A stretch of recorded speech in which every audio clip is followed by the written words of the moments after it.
Hey, it's Pastor Mike. Before we get started with today's episode, I want to encourage you to check out our other Time of Grace podcasts, like this one, The Non-Microwaved Truth by C.L. Whiteside. CL just has an amazing way to bring fresh perspective to some of my favorite passages from the Bible. You can search for The Non-Microwaved Truth wherever you listen to your favorite podcasts. And now on to today's episode. If we're talking about forgiveness,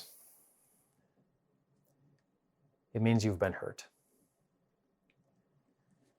And to put that hurt in perspective and how to deal with it in a biblical way, I'd like to share with you something that a friend of mine shared on social media recently. I haven't been able to find the ultimate source of it. I don't know who invented it. I don't know where it came from. And maybe you've seen it too because it's been making the rounds on social media, at least recently. But it was about the life of the Apostle Paul. And you might know the story of the Apostle Paul, one of the maybe the greatest missionary the world has ever seen. Traveled around starting churches, telling people about Jesus, preaching the good news of the resurrection and forgiveness, and he's just a tremendous job. Monumental difference maker. Wrote 13 books of the Bible, 13 books in the New Testament, just incredible Christian. But you may know that before he loved Jesus, he hated Jesus. Before he helped the church, he literally tried to kill it. And then one day, while he was in that stage of his life, he was on the road one day walking along when suddenly Jesus appeared to him and surprised him with the news that the God that he thought he was serving and loving was very unhappy with what he was doing. And that turned his life around, which is very surprising to those who knew him.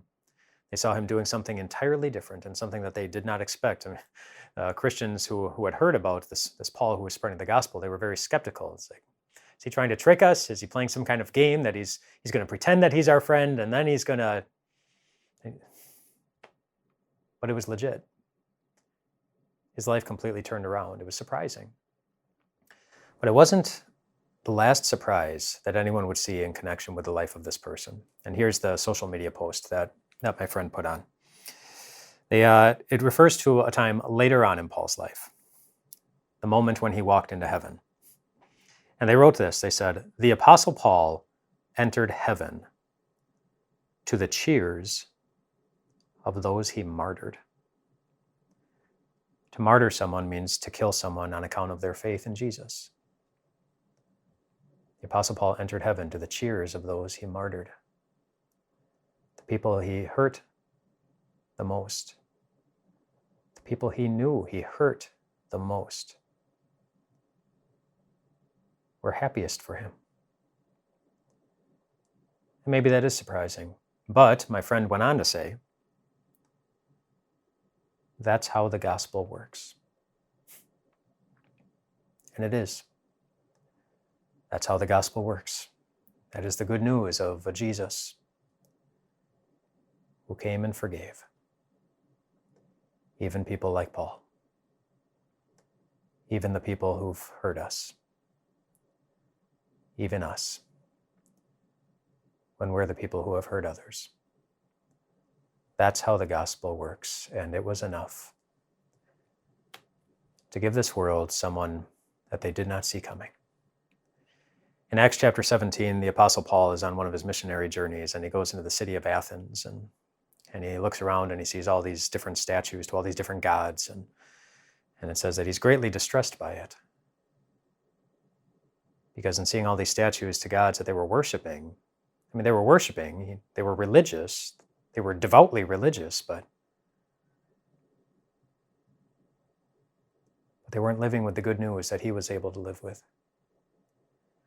And so it says that as he was greatly distressed and he went in and started preaching the good news of Jesus and the resurrection. And that's what he did over and over again and again. And the world never saw it coming. You think of the people who hurt you, or you're having a hard time forgiving. Maybe it's impossible for you to see how they could ever turn it around, how they could ever be anyone different or feel any differently about what they did to you. Just remember Paul was like that too. And then the good news changed him, and he surprised everyone. Share the good news with someone. the good news of Jesus, forgiveness, and the resurrection. By doing that, you might give the world something they did not see coming.